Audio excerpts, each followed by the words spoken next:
ناظرین، اس وقت افغانستان کے حالات بہت خراب ہیں اور خراب تر ہوتے چلے جا رہے ہیں، لیکن آپ کو یہ جان کر حیرانی ہوگی کہ اب یہ حالات سویلین کے لیے نہیں بلکہ آرمڈ فورسز یعنی امریکی اور افغانستان کی فوج کے لیے خراب تر ہوتے چلے جا رہے ہیں۔ اس وقت افغانستان کے ایک بڑے حصے پر افغان طالبان قابض ہو چکے ہیں، جس پر افغان طالبان کا مکمل کنٹرول ہے۔ افغانستان میں اس وقت دو گورنمنٹس ایک دوسرے کے پیرلل چل رہی ہیں۔ اگر افغانستان طالبان ایسے ہی بڑھتے چلے گئے تو ایک دن مکمل افغانستان افغان طالبان کے کنٹرول میں ہوگا۔ ناظرین، افغان طالبان نے ترکی کے خلاف ایک دھمکی آمیز بیان جاری کرتے ہوئے کہا ہے کہ ترک افواج بھی افغانستان سے نکل جائے، یعنی کہ افغان طالبان اور ترکی کے درمیان ایک نئے خدشے نے جنم لے لیا ہے، جس کے جواب میں انٹرنیشنل کمیونٹی بڑی سنجیدگی سے اس معاملے کو دیکھ رہی ہے کہ آخر طالبان نے ترک افواج کو دھمکی کیوں دی۔ کیا خطے میں ایک نیا محاذ چھڑنے جا رہا ہے؟ آج ہم آپ کو افغانستان کے بارے میں بہت اہم معلومات فراہم کرنے والے ہیں، تو آپ سے گزارش ہے کہ ویڈیو کو اینڈ تک لازمی دیکھیں۔ بدقسمتی سے اس جنگ میں سب سے زیادہ نقصان سویلینز کو ہی اٹھانا پڑا۔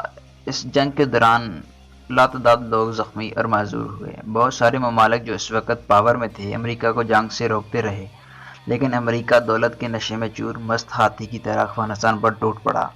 لیکن افغان طالبان بھی اپنا اثر رسوخ بڑھاتے رہے اور امریکہ اور اس کے اتحادیوں کو زبردست طریقے سے جواب دیتے رہے ہیں۔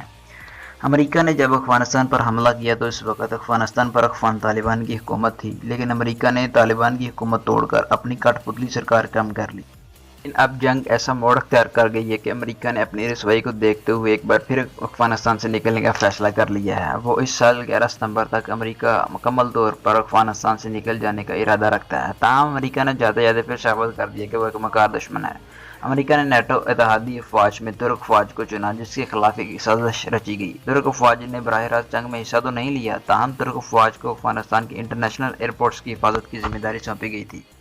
کیونکہ ترک فوج بھی نیٹو مشن کا حصہ ہے، تو نیٹو کی تمام افواج طے شدہ پروگرام کے تحت 11 ستمبر 2021 سے پہلے افغانستان سے نکل جائیں گی۔ تاہم طالبان نے اس بات کی سختی سے مخالفت کی ہے کہ کوئی بھی ملک اپنی فوج ہوائی اڈوں کی حفاظت کے لیے یہاں نہیں روک سکتا۔ ہم کسی بھی ملک کو اس بات کی اجازت نہیں دیں گے، چاہے وہ ترکی ہی کیوں نہ ہو۔ اگر ترکی کی ایسی کوئی نیت ہے تو وہ طالبان سے جنگ کے لیے تیار رہے۔ تاہم تجزیہ نگاروں کا کہنا ہے کہ ترک صدر نے ایسی کوئی پیشکش کی ہی نہیں، اور نہ ہی ترک صدر طیب اردوان ایسا کچھ چاہتے ہیں۔ ان کی فوج افغانستان میں رہے۔ یہ سارا کھیل امریکہ کی جانب سے کھیلا گیا ہے۔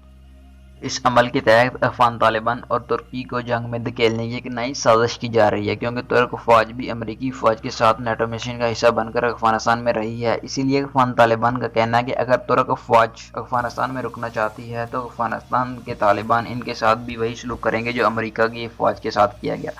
ان تمام حالات سے آپ اندازہ لگا سکتے ہیں کہ امریکہ جاتے جاتے ترکی اور طالبان کے درمیان جنگ چھیڑنا چاہتا ہے۔ امریکہ افغانستان کے دفاعی نظام کو سمجھنے میں مکمل طور پر ناکام رہا ہے۔ امریکہ نے افغانستان میں ایک ناکام خریدی ہوئی جمہوری حکومت بنا رکھی ہے، جو کہ امریکہ کے نکل جانے کے ساتھ ہی ریزہ ریزہ ہو جائے گی، کیونکہ یہ ایک کٹ پتلی گورنمنٹ ہے۔ امریکہ اس جنگ سے ایک شاندار شکست سمیٹنے کے ساتھ ہی افغانستان سے نکلنا چاہتا تھا، تو اس نے افغان طالبان کے ساتھ دوحہ میں ایک امن معاہدہ طے کیا۔ اس معاہدے میں طالبان نے امریکہ کو باور کروایا کہ وہ دہشت گردی ختم کر دیں گے اور انسانی حقوق کو مقدم رکھیں گے اور ایک جمہوری نظام کی بنیاد رکھی جائے گی۔ لیکن افغان طالبان کا کہنا ہے کہ اس نظام کی بنیاد اسلام کے بنیادی اصولوں پر ہی قائم ہوگی۔ امریکہ کی سیکرٹ سروس ایجنسی یعنی کہ CIA کا کہنا ہے کہ جس طرح افغان طالبان اپنا اثر و رسوخ اور قبضہ بڑھاتے چلے جا رہے ہیں، ایک دن آئے گا کہ وہ کابل پر بھی قابض ہو جائیں گے۔ اس کے ساتھ ہی آج کی ویڈیو اپنے اختتام کو پہنچتی ہے۔ اللہ حافظ۔